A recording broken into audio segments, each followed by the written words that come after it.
안녕하십니까. 확실함을 약속하는 실전수학 수학강사 양지용입니다. 자, 벌써 수능 D-100일이 깨진 지 꽤 됐습니다. 자, 학생들 개강한다, 여름방학이다 했던 게 벌써 엊그저께 같은데요. 벌써 우리 눈앞에 9월 모의평가가 다가와 있고요. 그리고 수능도 사실 얼마 남지 않았습니다. 이 영상을 보는 학부모님 또는 학생분들이 어느 정도 시간을 남기고 이 영상을 보는지 모르겠지만 9월 모의평가를 앞두고 또는 그 후에 맞아, 이런 것들이 중요했었지, 이 시기에는 이런 걸 하는 게 중요하지, 또는 수능을 잘 보기 위해서, 특히 수학을 잘 보기 위해선 어떤 것들이 중요하지라는 걸 제 커리큘럼 안내 영상과 함께 더불어서 확인해 보길 바라겠습니다. 자, 일단 이 영상을 보고 계시는 분들은 제가 누군지 아실 테니까 자세한 설명은 나중에 하도록 하고요. 자, 일단은 9월 모의평가 일정에 대해서, 이후 일정에 대해서 한번 짚어보고 우리들이 해야 될 것들을 한번 찾아보는 것도 너무 중요할 것 같아요. 가보시면 9월 모의평가는 올해는 특이하게 수요일입니다. 9월 6일이 되겠고요. 남은 기간이 9주에서 10주 정도 됩니다. 물론 이 영상을 보시는 입장에서 9주가 아니라 한 3주, 3주는 아니고요. 한 8, 7주 남은 상태에서 저를 만나실 수도 있거든요. 자, 그래도 이 9월 모의평가 직후에는 한 2달 남는 시간이 있게 될 겁니다. 실제로 수능이 11월 16일이니까 2달하고 한 열흘 정도 더 있다고 보시면 되겠죠. 그런데 문제는 뭐냐면 제가 무수히 많은 학생들을 가르치오면서 9월 모의평가 이후 직후에 곧바로 수시 원서 접수를 하거든요. 그러면 사실 이때 거의 한 일주일 지나죠. 그럼 이때 동안 아이들이 공부를 집중을 못합니다. 왜요? 수시하는 친구들은 이것저것 마무리하고 원서 지원하느라 그 생각 때문에 또는 그 정리하는 것들 때문에 학생들을 봤을 때 숙제 제출률도 제일 떨어지고요. 아무튼 공부를 제일 하기 힘들어하는 시간이니까 실제로 공부할 수 있는 시간은 한 2달 정도밖에 안 남는다고 보시면 되겠죠. 자, 그러면 이게 모두 다 끝나고 나면 수시 지원은 말 그대로 다 끝이 나버립니다. 자, 생기부도 끝나고 내신도 다 끝나버리게 되거든요. 그래서 바꿀 수 있는 것 뭐밖에 없죠? 수능 성적뿐입니다. 자, 이 수능 성적은 뭘 위해 중요하냐? 당연히 정시를 위해 중요할 것 같고요. 자, 그리고 또 뭐를 위해서 중요하죠? 수시 최저가 있는, 수능 최저가 있는 학교를 지원하는 친구들이 아무래도 중요하게 생각하게 되겠죠. 이 수능 성적을 올리기 위해서 어떤 방법으로 공부를 시작해야 될지 마지막 내용에 대해서 한번 말씀드려 보도록 하겠습니다. 자, 일단 수능 최저를 맞추는 건 상당히 어려운 일이다. 이 용어 자체가 최저이기 때문에 학생들이 좀 오해하는 것들이 있어요. 수능 최저는 내가 어느 정도 맞출지 않을까 하는데 수시 원서 접수를 하게 될 때 학생들이 6개를 씁니다. 네, 학생들이 확률을 생각해 주게 되면 확률이 6분의 1인 줄 아는데 천만의 말씀이죠. 6개 중에 제일 못해도 하나는 붙지 않을까? 보통 상향 2개, 적정 2개, 하향 2개를 쓴다고 봤을 때 못해도 여긴 붙을 것 같아 라고 얘기하지만 그렇게 붙으면 얼마나 좋아요. 다 붙겠죠. 학교에서 합격률이 못해도 7, 80%는 되어야 할 겁니다. 하지만 이거 보세요. 자, 수능 최저 충족률이 모든 전형을 통틀어서 50%를 넘는 대학교가 거의 없습니다. 일단 첫 번째 학생부 교과 전형 한번 가보도록 할게요. 학생부 교과를 지원하는 친구들은 사실은 엄청나게 많지는 않을 겁니다. 자, 그래도 작년에 예를 들어서 경희대, 고려대, 서강대 일단 최초에 지원했을 때의 경쟁률과 그리고 수능을 보고 난 다음에 최저 등급을 충족한 사람들끼리 따지는 실질 경쟁률을 보시면 실제로 좀 어떻죠? 떨어져 있죠. 근데 학생부 교과이기 때문에 덜 떨어진 겁니다. 나중에 논술 전형과 그리고 학생부 종합 전형을 살펴보시면 실질적으로 실질 경쟁률, 즉 수시 원서 접수, 수시 최저를 맞추는 학생들이 거의 없어요. 그러니까 거의 없다기보다는 정말 많이 떨어집니다. 과반이 떨어진다고 보시면 돼요. 여러분 생각해 보도록 하세요. 고려대 지원하는, 심지어 학생부 교과 전형 지원하는 친구들이 바보겠어요? 아니죠. 나름대로 학교에서 난다긴다 하는 애들이 고대를 지원하게 될 텐데 수능 최저 충족률이 42.8%밖에 안 됩니다. 바로 작년 기준이 되겠고요. 그 중에서 인문계 충족률은 더 처참하십니다. 37%밖에 안 돼요. 그러니까 요걸 만족할 만한 문과 학생들이 사실은 적단 얘기죠. 물론 이걸 맞춘다고 해서 다 붙는 건 아니고요. 여기서 또 8.9, 7.0 대 1 같은 경쟁률을 또 뚫어주셔야 합격을 하게 되는 겁니다. 그래서 수능 최저도 못 맞추고 가면 얼마나 한탄스럽겠어요. 그죠? 내가 여기에 적합한지 부적합한지 알지도 못한 상태에서 최저에서 일단 떨어지니까요. 그래서 학교 선생님들이나 입시 컨설팅에 대해서 나온 결과들이 물론 최선이겠지만 너무 낙관하는 상태는 중요하지 않다. 근데 제가 이게 이해가 안 가는 게 마지막 한 2달 정도 남았잖아요. 이 2달 정도에 대해서 할 수 있는 모든 것들을 해줘야 되거든요. 근데 2개월 동안 나는 붙겠지라고 생각하면서 공부를 안 한 친구들이 정말 많습니다. 또는 선택적으로 공부하는 친구들이 너무 많아요. 그러시면 안 돼요. 선택이라고 얘기하는 건 뭐와 똑같은 거니까. 포기와 비슷한 말입니다. 옛날에는 과탐도 열심히 해야지, 사탐도 열심히 해야지, 수학도 열심히 해야지 하다가 문과 학생들 같은 경우에는 나는 수학을 언제 포기할까? 탐구 2개 중에 어떤 거 포기할까? 이런 생각으로 나머지 9월, 10월을 채우는 경우들이 정말 많아요.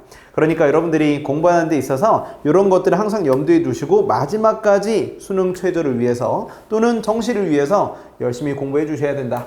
자, 뒤로 넘어가서 요거 한번 가볼게요. 학생부 종합전형입니다. 자, 수능 최저 적용하는 대학 대표적인 것만 한번 가볼게요. 물론 학종에서는 요새 수능 최저를 적용하는 대학교가 많이 없어졌습니다. 그래도 메인 대학교들이죠. 메인 대학교들은 수능 최저가 다 있다고 보시면 됩니다. 자, 한번 가볼게요. 자, 여기에서 한국사라든지 뭐 자연계열은 미적분 기하다 이런 자세한 내용들을 생략을 해놨습니다. 자, 고려대 같은 경우에는 4합 8이고요. 연세대 같은 경우에는 2합 4입니다. 자, 뭐 당연히 만족하면 되겠지만 사실은 반영하는 과목이 더 많기 때문에 고대 같은 경우 좀 더 세다고 볼 수 있겠죠. 이거 되게 어렵습니다. 4합 8을 만족하는 게 하나만 3이 나와도 살 떨리거든요. 아시겠죠? 그래서 학생들이 최저를 맞추는 게 되게 쉽다고 생각하지만 보세요. 3합 7이에요. 이거 되게 어려워요. 아시겠죠? 이화여대도 3합 6이다, 4보다 이렇게 들어가 있는데 나름대로 이게 좀 시간이 지나면서 수능 최저 기준이 조금 완화된 겁니다. 하지만 이 내용들도 봤을 때 수능 최저 기준 봤을 때 충족률은 절반을 넘지 못하는 경우들이 거의 대부분이라고 보시면 됩니다. 논술로 가볼까요? 논술 전형은 더 심각합니다. 자, 수능 최저를 만족하면 합격률은 3배 이상이 됩니다. 자, 무슨 얘기냐면 학생들이 수능 논술 전형을 지원하는 친구들이 어떤 학생들이 지원을 하죠? 내가 논술에 대해서 정말 탁월한 재능을 가지고 있는 친구들이 논술 전형에 지원하나요? 진짜 그렇다고 생각하셔서 논술 전형에 지원하는 친구들도 물론 있겠지만 좋은 대학은 가고 싶은데 학종이나 교과를 쓰지 못하는 학생들이 논술을 많이 쓰지 않습니까? 자, 근데 그런 학생들이 이거 한번 보세요. 그래서 경쟁률이 엄청 높아요. 경희대, 서강대, 이화여대, 뭐 인문 논술, 수리 논술 예전보다 문이 더 좁아졌기 때문이기도 하고요. 아시겠죠? 근데 보면 알겠지만 실질 경쟁률은 어떻습니까? 뚝 떨어지죠. 뚝 떨어집니다. 3분의 1보다 더 작은 숫자로 떨어집니다. 그 얘기는 뭐냐? 논술 지원자들 중에는 정말 허수가 많다. 수능 최저까지 만족할 만한 학생들이 생각보다 없다라는 겁니다. 경희대 항공외대만 가도 아까 말씀드렸던 서울대 고려대보다 좀 더 낮지만 수시 최저 충족률이 42%밖에 안 된다는 얘기입니다. 자, 수능 최저가 높을수록 실전 경쟁률 하락폭은 당연히 더 큰 게 맞고요. 그 와중에 우리들이 논술을 잘 써서 또 합격을 하게 되는 건 뭐 수능 이후에 또 논술 특강 듣고 그럴 일이 되겠죠. 자, 그래서 얼마나 수능 최저가 용어에서 최저니까 나는 맞출 수 있지 않을까라고 생각하겠지만 따단 반대죠. 수능 최저 맞추는 것만으로도 엄청나게 좁은 문을 통과하는 겁니다. 아시겠죠? 자, 그래서 그 다음에 논술을 잘 쓰고 면접을 잘 보고 합격이 되네 마네 이런 얘기는 좀 나중이란 얘기죠. 자, 정시에 대한 얘기는 제가 뺐어요. 정시는 뭐 수능이 중요한 건 당연한 얘기니까요. 자, 올해는 특히 더 혼란스럽다. 6월 모의평가의 킬러 논란이 있고 난 다음에 사실은 9월 모의평가가 첫 평가원 모의고사입니다. 첫 평가원 모의고사임과 동시에 마지막 모의고사이기도 하죠. 그래서 뭐 제가 이전 영상에서도 계속 말씀을 드렸죠. 사실 킬러 문항 삭제는 큰 영향력은 없습니다. 그러니까 정시 최상위권이다. 뭐 연세대학교 의대 가겠다. 이런 학생들은 킬러 맞추냐 100점이냐 96점이냐가 의미가 있겠지만 지금 1컷이 8점대 후반 또는 미적은 8점대 초중반까지 떨어졌거든요. 근데 킬러 문제는 뭐 2문제 8점 또는 3문제 주시면 12점밖에 안 되고 자, 중킬러 문제를 통해서 학생들이 어느 정도 1, 2, 3등급이 갈리기 때문에 당연히 수학 문제에 대한 포커스는 어디로 간다? 중킬러 문제로 간다. 너무 어려운 문제보다는 그 킬러 문제에 대한 대체적으로 활용되는 중킬러 문제를 얼마나 빠르고 정확하고 다양하게 풀어주느냐가 우리 남은 학생들이 2달 동안 진행해 줘야 되는 가장 중요한 포커스가 될 겁니다. 자, 그럼 준킬러 대비 누가 제일 잘하냐? 저라고 감히 자신 있게 말씀드릴 수 있습니다. 자, 이미 1등급 컷이 났다는 걸 가볍게 한번 보여드려 보도록 할게요. 올해 6월 모의평가 등급 컷은 1컷이 83까지 떨어져 있는 상태입니다. 그런데 무슨 킬러예요? 준킬러를 맞추는 게 가장 중요하죠. 한번 보세요. 3컷이 몇 점까지 떨어졌나요? 59점, 60점까지 떨어졌어요. 여러분들 진짜 심각한 겁니다. 무슨 얘기냐면 4점이 13문제 나옵니다. 그러면 4점이 52점이란 뜻이죠. 곱하기 4를 해보시니까. 그럼 10문제 틀리면 몇 점이에요? 40점 깎이는 거야. 그럼 운 좋으면 미적에선 13개 중에 3개만 맞추고 10개나 틀려도 3등급이 될 수 있어요. 이런데도 수학을 포기할 거예요? 아니죠. 저는 특히나 이과 학생들은 최저 맞추기에 너무너무 좋은 과목이 수학이라고 생각합니다. 자, 문과 학생들도 3등급 컷은 뭐 물론 미적 기하만 못하겠지만 꽤 높잖아요. 그러니까 꽤 낮잖아요. 3 맞고 2 맞는 건 생각보다는 할 수 있는 일입니다. 물론 확통은 1등급을 100이라고 봤을 때 미적 기하가 거의 대부분이고요. 95%고요. 확통 선택자들은 약 5.8% 정도라고 이야기를 합니다. 아시겠죠? 그만큼 확통 1등급은 귀해요. 아무튼 그렇기 때문에 오히려 여러분들이 원하는 대학교를 가는 데 있어서 충분히 수학으로 등급을 맞추면 유리함을 선점할 수 있지 않을까 싶어요. 자, 그래서 이 혼란을 틈타서 수능은 아무래도 잘하는 사람이 잘하지 않겠습니까? 자, 이제 운전면허 시험만 봐도 익숙한 사람이 잘하거든요. 자, 현재 수능의 가장 큰 포인트는 뭐냐면 단원이 적은 시험이라는 겁니다. 알겠죠? 게다가 응시인원이 많기 때문에 이 친구들을 변별하기 위해서 준킬러 문제가 두꺼워지는 건 어쩔 수 없는 시대의 흐름이라고 봐요. 당연히 이렇게 귀결되어 왔는데 이 단원의 적은 시험을 대비하는 데 있어서 가장 중요한 건 깊이 있게 공부해 주는 거거든요. 자팍다식하게 얕고 넓게 공부하는 시기는 진작에 지났고요. 수험수투가 여러분들 대단원이 6개밖에 안 돼요. 그 6개 단원을 가지고 깊이 있게 공부해 주는 게 가장 중요합니다. 근데 그 깊이는 누가 경험해 봤죠? 재수생, 반수생이다. 그래서 그 재수생, 반수생들이 이렇게 요새는 학생들이 그만큼 최저를 맞추기 어려워요. 재학생들은 현실 감각도 많이 떨어지고요. 이제 고득점자들 기준으로 봤을 때 재학생들도 이만큼 비중이 갈수록 더 떨어지고 있다라는 말씀을 드리고 싶습니다. 점점 떨어지죠? 그죠? 뭐 2%밖에 안 되네요. 재수생들이 훨씬 더 많다라고 보시면 될 것 같습니다. 자, 그러면 이제 뒤로 넘어가서 준킬러 대비는 아까 말씀드렸던 것처럼 깊이는 어떻게 확인하죠? 낯선 상황으로 확인을 해주죠. 낯선 상황에 대해서 준비해주는 상황. 그런 것들이 이제 실전 모의고사 반으로 귀결이 돼야 된다는 말씀을 드리고 싶습니다. 자, 그래서 앞으로는 준킬러 문제들을 킬러 문제가 삭제됐으니까 교과 과정 내에서 얼만큼 다채롭게 표현해 주느냐. 자, 어렵게는 무슨 말이죠? 복잡하게라는 말과 똑같죠. 진짜 어려운 개념이 아니라 복잡한 것처럼 보이게가 될 거예요, 아마. 그리고 길게, 그리고 어떻게 한다? 숨겨준다. 자, 이런 표현들을 포장지를 잘 벗겨서 쉽게 연산해 주는 게 가장 중요한 수학 실험의 포인트가 되겠습니다. 자, 그래서 제가 준비한 준킬러 모의고사에 가장 최적화된 커리큘럼 한번 가지고 와봤습니다. 자, 이간 모의고사와 제가 같이 수업을 진행하는 거죠. 이간 모의고사로 진행하고요. 물론 제 모의고사 필요충분 모의고사라고 따로 있습니다. 근데 그것은 숙제로 줄 거예요. 그래서 이간 모의고사를 실전 마무리 훈련으로 해서 수험수투 미적분은 오전 9시부터 100분 동안 시험을 봅니다. 대전명의학원에서 100분 동안 시험을 보고 그 다음에 해설 강의를 진행하고요. 미적분만 추가로 이제 촬영을 학생들과 만나서 해설 강의를 진행하고요. 확통은 제가 미리 촬영을 해 놓을 거예요. 그래서 영상으로 제공받는다라고 보시면 될 것 같습니다. 아시겠죠? 그래서 수험수투는 오전 9시부터 12시까지만 하고 남아서 미적 학생들은 숙제 이제 해설 강의도 듣고 숙제 문제풀이도 듣고 하는 거죠. 그래서 9월 모의평가가 9월 6일까지 9월 6일에 시행이 되거든요. 그래서 그 전까지는 지금 하고 있는 커리큘럼을 8주 이제 커리큘럼 있죠? 마무리 짓도록 하고요. 9월 2일에 끝나고 모의고사 보고 9월 9일부터 곧바로 이간 모의고사 반이 진행이 됩니다. 자, 근데 이때 모의고사를 보고 반영이 돼야 될 거 아니에요? 그래서 시즌 1 파이널과 시즌 2 파이널이 있는데 얘네들이 반영이 되어야 하기 때문에 9월 23일 모의고사 이후에는 여기 나와 있는 시즌2로 진행이 되고요. 그 전에 2주가 뜨거든요. 이때는 시즌1으로 2개 회차를 진행한다라고 참고해 주시면 될 것 같습니다. 이렇게 해서 6개 진행해주고 수능을 본다라고 생각해 주시면 되겠죠. 이해되셨나요? 자, 그래서 여러분들이 남은 기간 동안 이런 실전 모의고사와 함께 어떻게 공부해야 되는지 말씀드려 보도록 할게요. 양종 선생님은 비단 모의고사만 진행하고 해설만 띡 하고 끝나지 않아요. 자, 준킬러 엔제 P4U라고 얘기하는 작년에도 학생들이 정말 열심히 풀었던 숙제를 진행할 거고요.